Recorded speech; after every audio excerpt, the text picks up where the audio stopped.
Thank you all for joining my first Instagram live show. Uh, Let me get my guest in and let me start briefly introducing myself. So some of you don't know me. Coucou Selima. Coucou Yasmina. Coucou Felicity. Oh my God. Hiding. Wow. So welcome, Selima. I think the world knows already that you are the first guest, but there's many people who actually really don't know who I am. I need to introduce myself, and then you're gonna introduce yourself, and then we're just gonna go on like two girlfriends having a conversation about your journey and share it with the world. So, welcome everyone. Thank you so much for joining my first Instagram live. Please forgive me in advance. Things may not be perfect, but you know what? What's going to be nice is it's going to be a very authentic conversation between two women who respect each other and who love each other, and two immigrant women. So, my name is Yasmina Edwards. I'm the founder of Ife Agency, a New York-based consulting firm whose mission is to help guide celebrities, entrepreneurs, and brands with strong growth potential. And we do that by being instrumental in their global reach. So thanks to our extensive network and our strategic advice, many of our clients in entertainment business, the fashion, and the beauty industries have enjoyed a front row seat from our global media list of key influencers and players in the US. We have 3 offices, the US, Africa, and France. I am a French native, you can tell, of African parentage, and I've been living in New York for, I would say, almost 20 years. We are not counting the years anymore.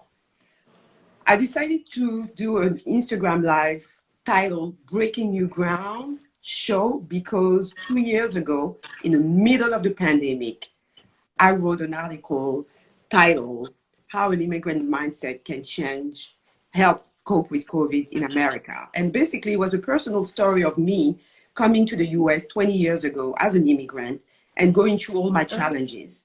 Over the years, I had multiple conversations with friends, acquaintances, such as Selima, about what it means to come in a new country as an immigrant.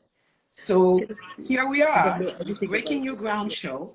Once a month, I will be inviting one friend, one businessman who emigrated to a new country to share its journey. And today, Selima is one of them.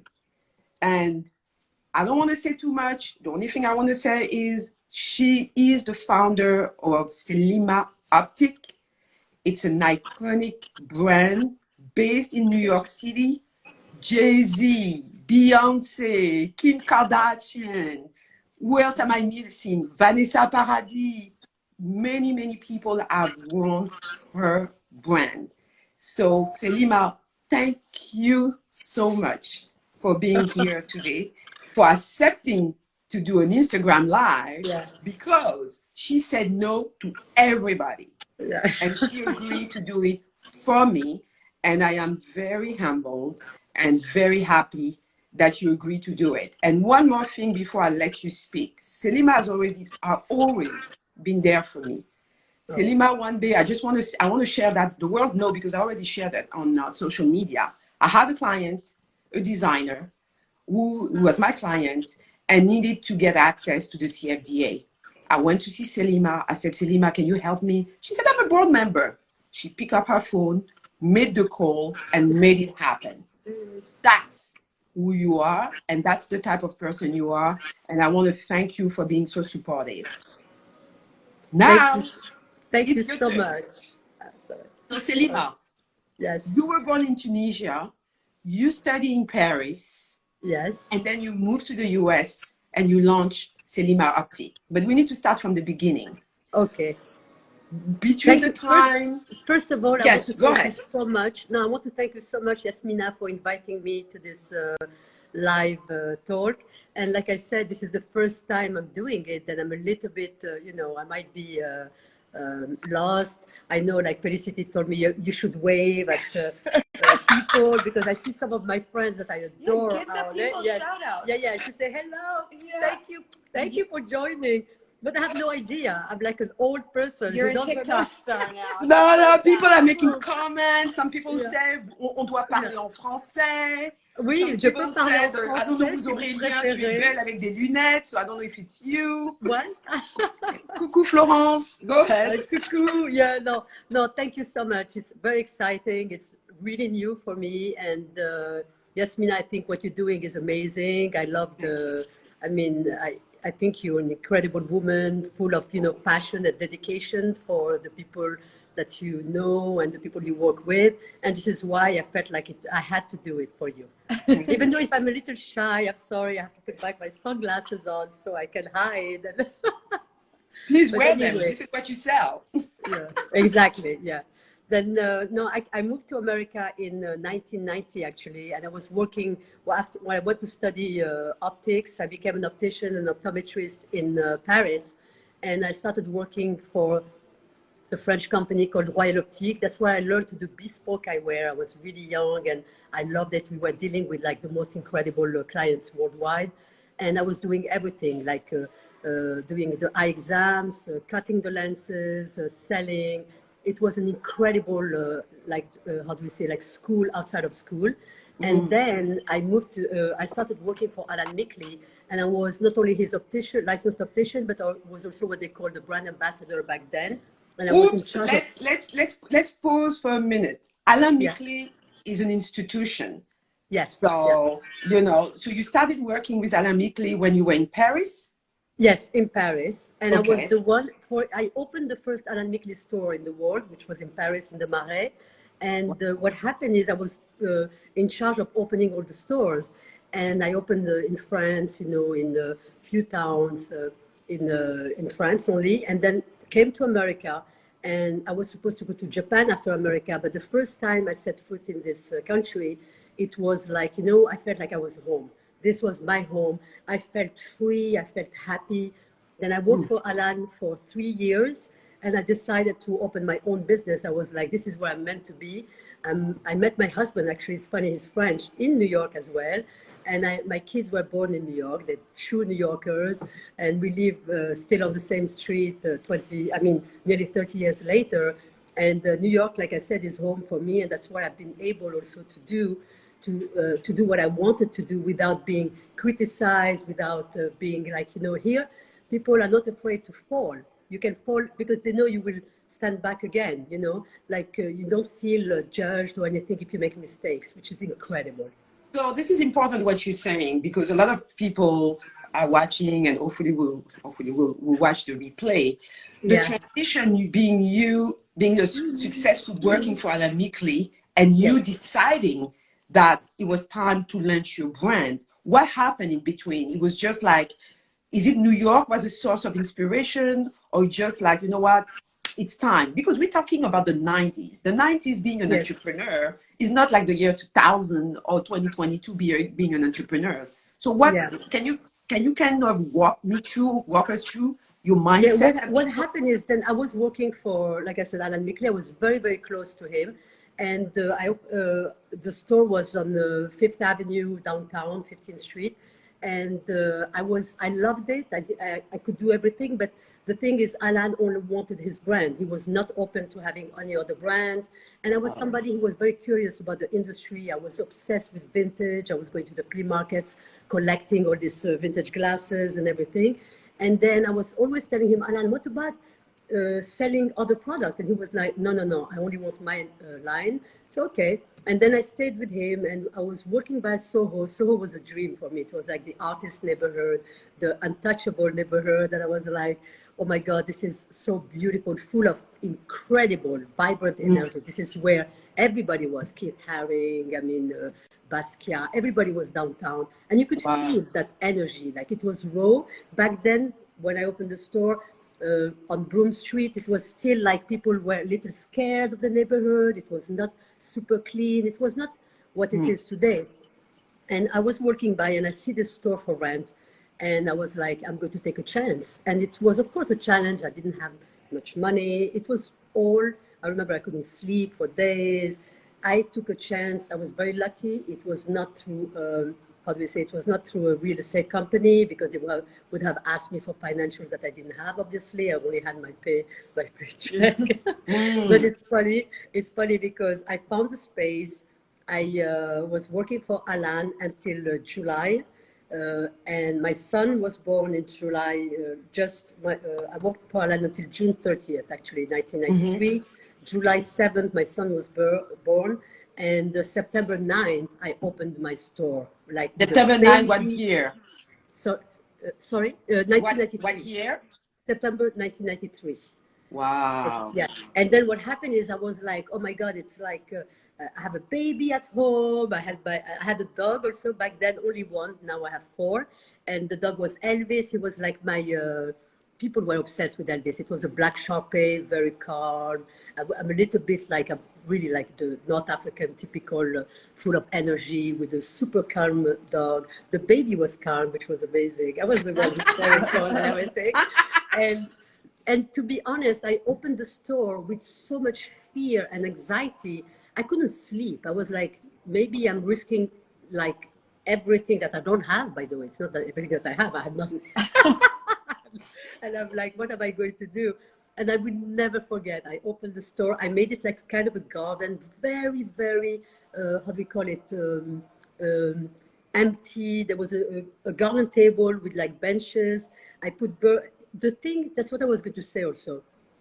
I got so much support from my artist friends. I was back then when I was working for Mikli to make some money. I was being a club promoter at night. I was a doorman in all the most famous clubs in New York. Wow. And I became super, super involved with all the drag queens, all the people from the club industry. Then when I opened my store, Michael Schwan, who's a man I adore, who lives in Miami, I wish he was here. I would say, Michael, I love you. He did my windows, he did my displays. We had birds hanging from the ceiling.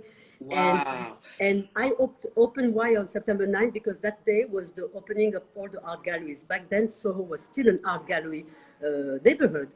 Then all the galleries were there. I heard they were serving wine. Then I went to buy some white wine and some red wine. And I had... So sorry to cut you off. Let me ask you questions. Because what I'm hearing from you, and I've been coming to the US, New York, since I was young, in my teenage years. Clearly, New York, especially downtown, was like a community. It was a community, you know. That's what I'm hearing from you. Artists were supporting each other. Do you think that also helped bring your business to where it is today? Absolutely. And also, the second question, do you think you could have done in New York what you've done 20 plus years ago today? Actually, it's interesting. I just want to finish the opening and then I'll tell you what I think today. Because what happened is I opened and with the help of all those friends from the club scene, and the store is beautiful. And the first day, people are coming in, having drinks, and we have an amazing day. And I'm crying of happiness. And my dog is there, very calm.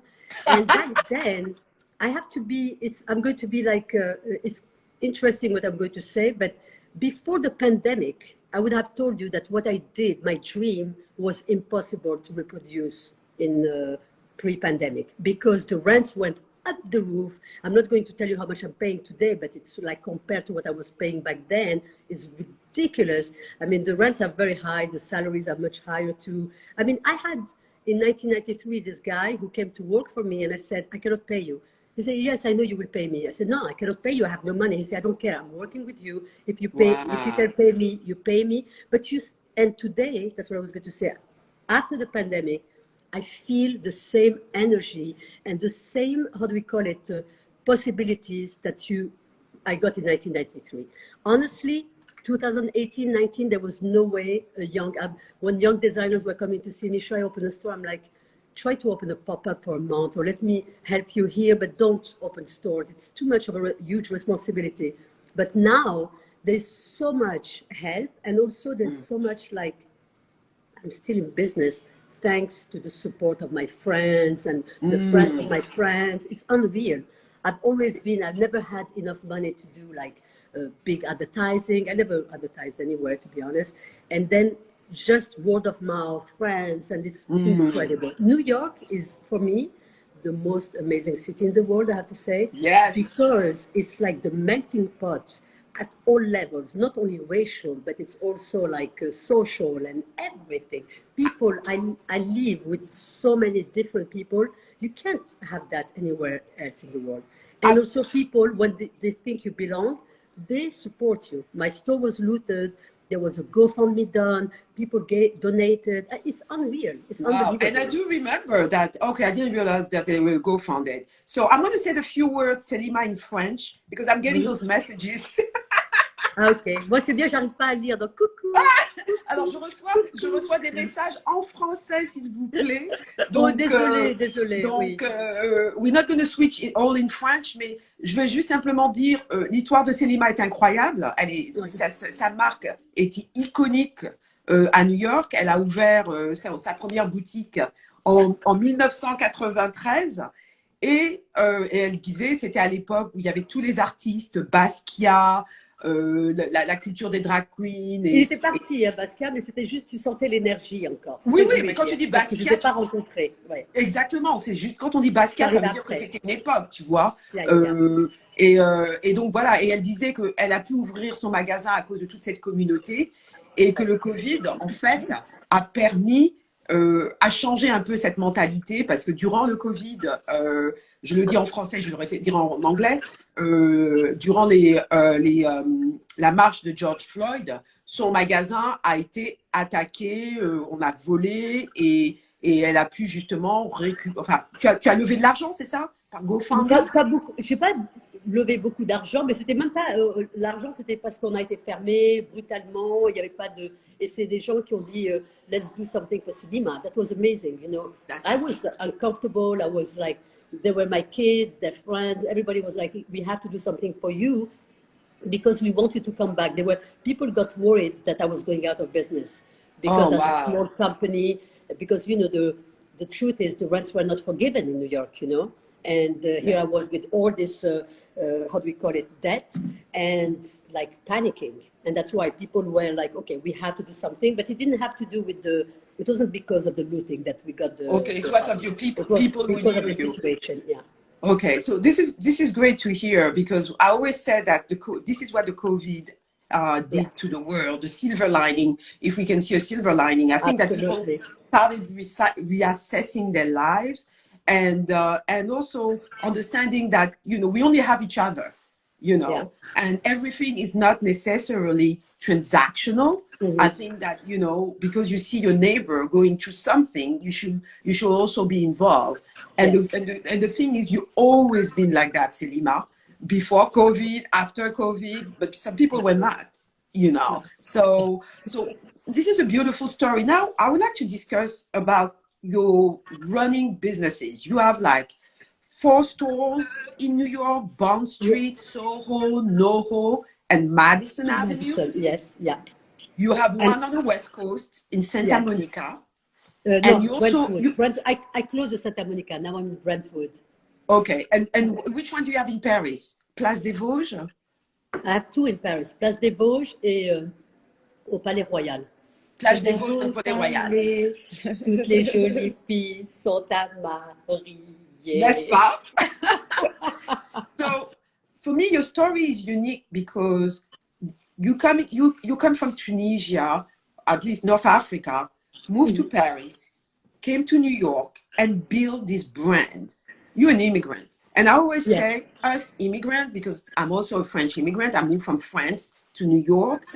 What do you think sets you apart from other business owners coming from New York and being from New York?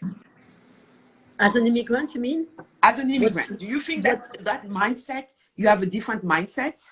I believe that us immigrants, we work much harder than anybody else. We have to prove more than we go.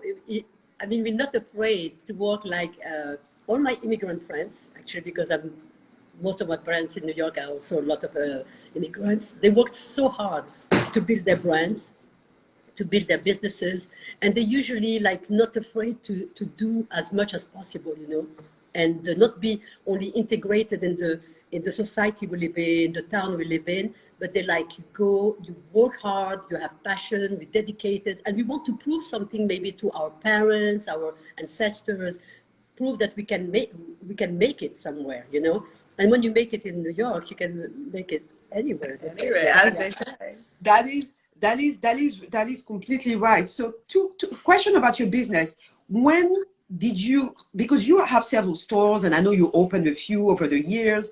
You know, what do you think made your brand different? I think When you started, when you were experiencing a lot of success, because we always have our high. So during your high, what was happening during your high when you were running your business? I feel, you know, what made it successful, and of course there's a lot of problems, obviously, too. It's not like always up there. You have to realize that when you have a business, there's ups and downs, but it's the human touch that people feel. I'm definitely not like a corporation. It's still a small company, and it has a lot of human, how do we say, aspects. We're not afraid of the mistakes we make. There's like so many fuck ups. Sorry for using the F word. Okay. Yeah, and it's just like trying to have a beautiful product. I always believed in craftsmanship, thanks to, actually, like I said earlier, Royal Optique, they taught me how to do the bespoke in the best atelier. Our craftsman in Paris is, how do we say, meilleur ouvrier de France. Then, you know, it's like, you know, that the work is excellent. And then being able to have these relationships. I love retail more than websites, because you can meet with the clients. And then what happened is I never ever pushed anyone to get a product. I always say to my clients, you are my best advertising. Like when they say, do you really think it looks good on me? I say, of course. I would never otherwise want you to leave my store and give me bad advertising. I want people to stop you on the street and say, oh my God, I love your glasses, you know? And that's what happened. That's how I built the business. It was literally word of mouth.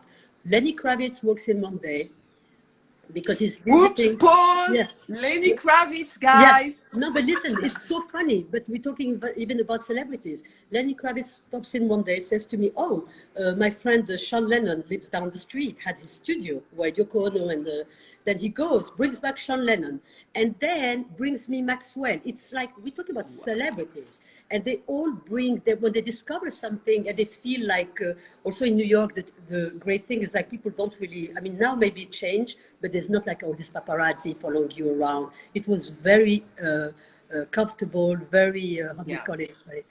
Sorry, that's it. Very comfortable, very natural. And it's like, it felt, I mean, perfect, you know? Well, so the word of mouth. So I know many celebrities wore your eyewears, and also you had placements in film. Is that word of mouth kind of thing that really created that, just because you also have excellent location in New York? I mean, you have Bond Street, you have the one in Soho. What do you think made that difference? I would say, no, because it's not about, because, you know, when I opened on Broome Street, I'm telling you, people were like, are you crazy? Nobody goes on Broome Street, because back then Broome Street was unheard of. It was the truck, they called it the truck driver street, because there's the Holland Tunnel down the street. And it's just about, for me, when I go and I find a retail store, it's all about the energy. I have a store in the West Village. People are like, West Village, nobody goes in the West. I said, of course, people, you know what I mean? There's a neighborhood community. And also when you open in a neighborhood, I always try to integrate what's happening in my surroundings, and people feel they come in like you would do maybe in Europe. When I opened Selima Optique Soho, I wanted it to look like Viennese, magasin d'optique de Vienne des années 30, from the 30s. I wanted it to look historical, even though it was a new store. And people related to that. I only bought antique furniture. Like I said, it was a garden table. It was very homey, very comfortable, and people want, like, we need the human touch. We need to talk to each other. And that's why people love that thing. And that's why I'm like, of course, websites are great, but you will never have that kind of relationship, you know. So as a transition, you know, because you're a human type of person, you're about building relationship, meaningful relationship, and that's really why you're such a beautiful person, Selima. And people were just like, why you keep saying those things? But it is true, and that's why you're still standing actually today, because your relationship are meaningful. But now in a post-COVID era, where you know we're still dealing with the pandemic, how Yeah. that impacted your business? Are you talking about financially or humanly? No, I'm just talking financially. I'm sure everybody has been hit more Yeah. in a way that how do you reassess and change strategy and bring social media, Yeah, bring but this website, is why e-commerce. I have the wonderful Felicity. I would have never done a live show. It's thanks to her that I'm here today. She's like, you have to do it.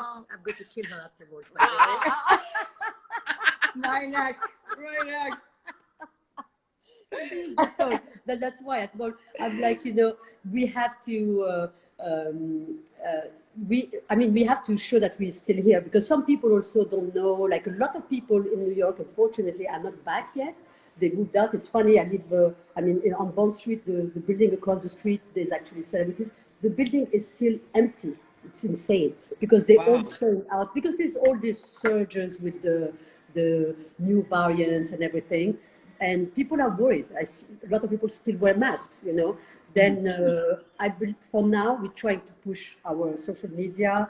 We're preparing. We think that this spring, summer is going to be much better, because we see that tourists are coming back, and it's going to be better. But it was extremely, I don't take it wrong, it was extremely challenging. It was extremely hard.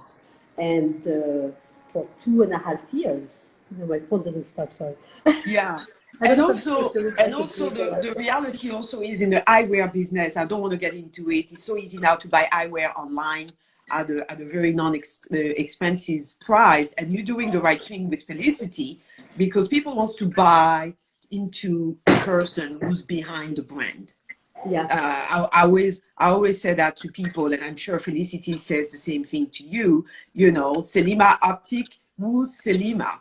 Because if they fall in love when they fall in love with Selima, it's not if. When they fall in love with you, Thank they you. fall in love with the product. So I would like to think that is there anything that you want to share or to an entrepreneur today? A lot of people, specifically some countries like France, may want to leave, or the American dream is still there. Is Yeah. it something that you want to share about someone who wants to come here and launch a business? To come in America? To come to Or America, yeah. to come to, yeah. I mean, like I said earlier, I think this is the place. I feel very lucky to call New York City home today. And this is the place where you can have any dream and don't feel like a fool. You know what I mean? It's like you say, I'm going to do this. Like, somebody just opened across the street last week these cookies where they make like all this, you can go and say, oh, I want a cookie in the shape of I don't know, like a pair of sunglasses, whatever. They do it on the spot, and they're unbelievably successful. There's so much talent, and people crave talent, and people are very supportive of talent. Then, of course, you have to be careful with how much, like the finances. You have to try to, how do we say, like negotiate your leases, things like that. Find immediately like a lawyer, an accountant, and then from there you live your passion by hard work, dedication, and excellence, like you said. Because I think if you offer an excellent product, people will always come back. And then Exactly. talk And about it. to piggyback to what you just said, don't feel like a fool, because in a French mentality, failing is not perceived in a very positive way, or at least making mistake. On the other hand, in America, and I'm sure you will agree with me, Yeah. is that you can try anything. as long as you come back up and start over again. Would you agree with me? Absolutely. And look what Kanye West said. He said, what doesn't kill you make you stronger. And this is the mentality in this country. It's like people, if you failed, I failed. I opened some businesses that were like a freaking disaster. And then, but nobody ever said, oh, you opened that business. Oh my God, poor girl. It's so sad. No, people are like, wow, you're brave because you failed and you come back. Like I said, it makes you stronger, you know. Okay. And you have to learn from your mistakes. Everybody makes mistakes. If I didn't make any mistakes, then that means something is wrong, you know. It's impossible. It's impossible, and you cannot be a businessman. L'erreur est humaine.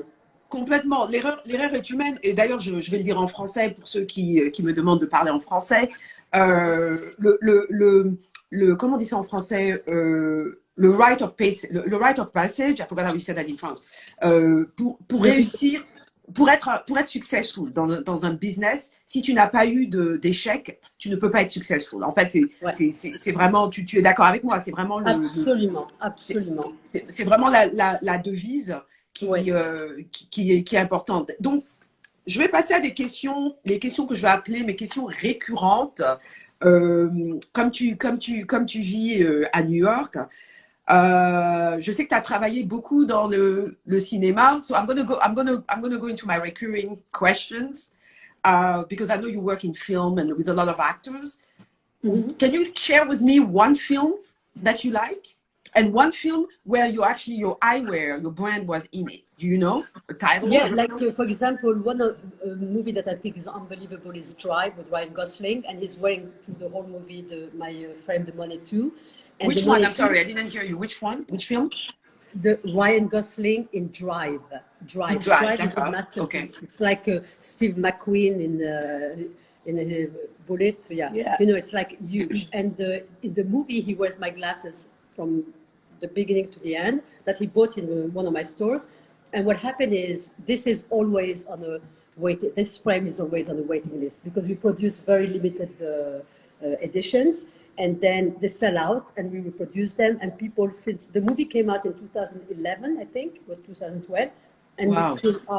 There still is a waiting list. So Drive the Ryan Gosling. So tell me what the process is. Ryan Gosling was a customer of you. Yeah. He came in and bought the glasses and decided that he would use it. Yes, and it's funny because what happened is we worked with a lot of costume designers also for tons of movies. We did they borrowed the glasses from us for the Halston documentary. There's tons of, I don't remember everything, but we did the glasses for Batman, you know, with John Turturro right now. And what happened is usually the production company buys or rents or borrows the glasses. Sometimes they try not to pay if they can.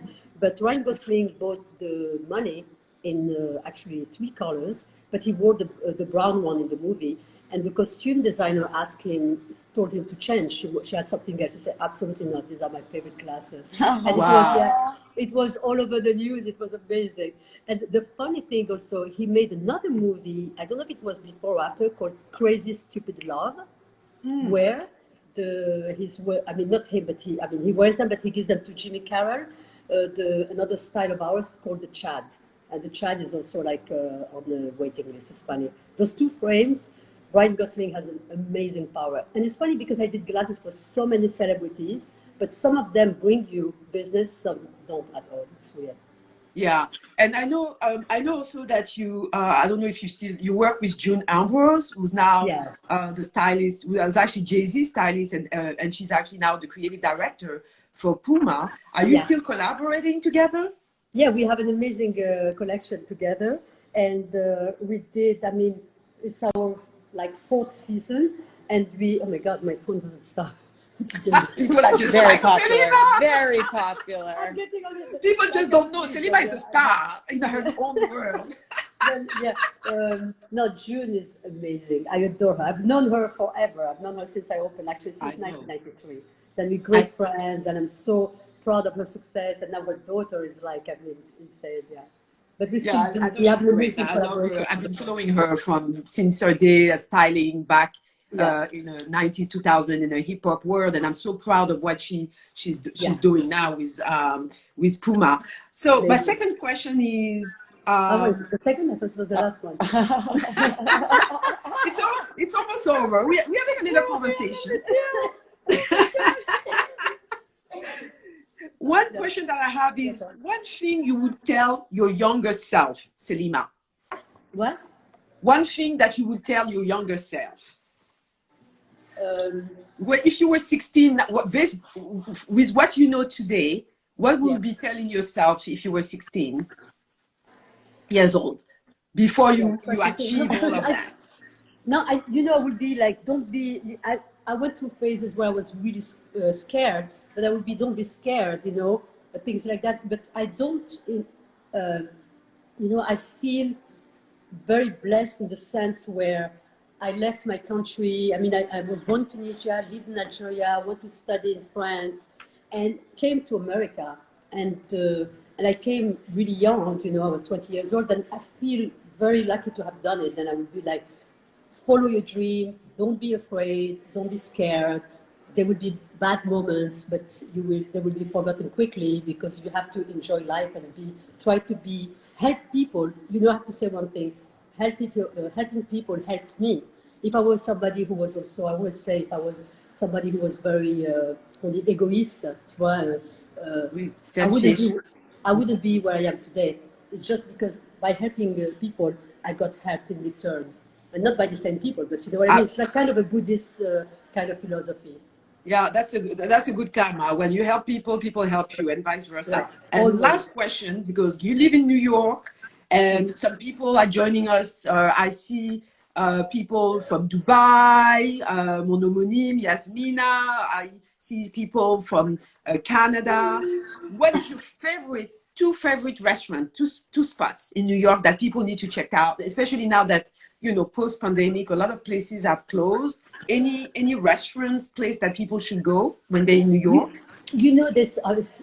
You're asking a very hard question, because New York is, I feel, one of the best cities for restaurants. And then it will depend. No, and for me, it will depend from what kind of, how do we say, atmosphere. Are you trying to have haute cuisine, whatever? I'm not interested in this 5-hour, 5-star restaurants. That's not. We're interested in you. What you would pick? Okay? There's like a little Italian place that I'm obsessed with in Soho called Pepe Rosso. They're like three brothers. It's so. Don't you love it? Yeah, it's so good. Pepe Rosso. Okay, I'll put it in my notes when I. I mean, the best pasta, but very simple. I love, of course, Cipriani if I want to be more like, it depends if you want to go also and meet clients or things like that. When I'm at Cipriani, there's more people I always meet customers who come to my stores. I love also the food of Jean-Georges Mercer Hotel. It's not that I'm very lazy. My time is super limited. Then I always eat around my 3-block radius. I have to walk by. That's why. And I'm obsessed with Japanese food. I always go to Omen, that has been there forever. Then it's not 2 restaurants, it's already 4, and I can continue on and on. And Panelli during the pandemic became the how do we say, le rendezvous, the tout le monde à Soho. It was amazing. There's so many places. I cannot limit it to. It's impossible. Well, I mean, we're glad that you shared your preferred places, and I'm sure there's so many more. Is anything that you want to share with your audience? I mean, what's coming up with you? I should have asked you one place in Paris, because you also have two stores in Paris. So if there's 1 or 2 restaurants that you want to suggest in Paris for those who live in New York and want to go to Paris, I think that's also the time to do that. I don't know si tu as t'as un endroit sympa à Paris que tu veux. À Paris, j'adore le bar du marché in the Marais, near my store, on the near the Place des Vosges. There's a very cute little restaurant. They do grilled fish. I don't eat meat, then I only eat fish or sometimes a little bit of chicken. Then it's like amazing for grilled fish and the vegetables. Le bar du marché. Okay. Ouais, très sympa. Et c'est rue de Béarn. And then my other store, Palais Royal, there is like a little, j'ai oublié le nom, I forgot the name.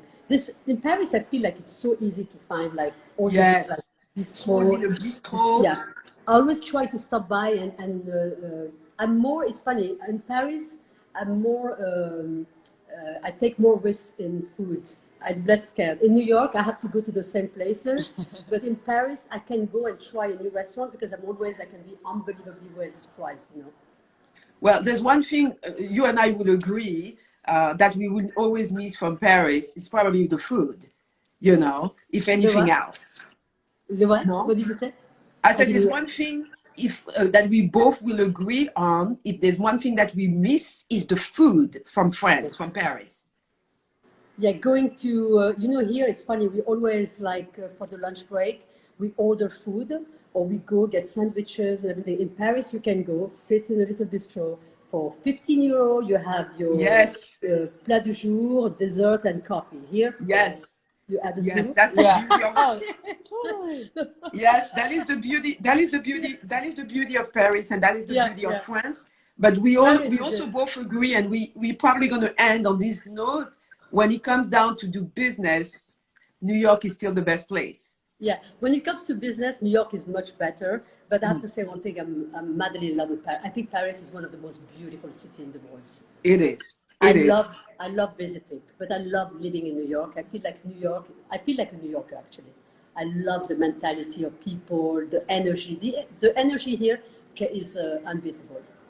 It is, and I totally agree with you, and that's the reason why we two immigrants who chose to move here almost 20 years ago, and I am so happy that you joined me on this live. You Thank see, you.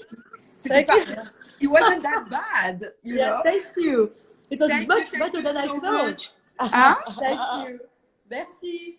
Gros bisous. Bye. Gros bisous. Bye. Ciao, ciao. Bye, Felicity. Bye. Bye. Bye. Merci.